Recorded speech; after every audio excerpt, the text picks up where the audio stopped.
Quem fez isso é um filho da puta! Achou que tava fazendo uma gracinha!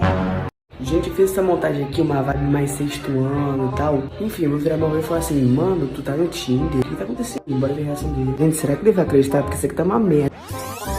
Pô, tu já fez Tinder alguma vez? Tinder? Tinder? Tinder? Aquele aplicativo de namoro, você tem? Não. Com certeza? Absoluta, porque tem meu nome aqui.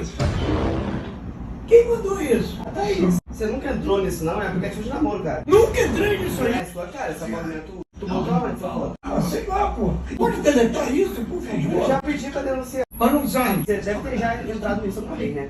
Jamais entrei nisso. Pode deletar essa merda, cara. Baixando isso pra tentar entrar no seu e-mail. Sim, então em vez de você deletar, você tá aprofundando. Não, eu não tô aprofundando, eu tô tentando entrar pra sair. O cara que botou lá sem eu querer, agora vai saber o meu e-mail. Ah, então não gosto. Eu te mando esse negócio. Não, eu quero que você jogue isso fora. Pra jogar fora eu não consigo. Ah, então quem põe no Tinder eu não posso sair. Eternamente. Você nunca entrou, tem certeza absoluta. Não vou nem responder mais.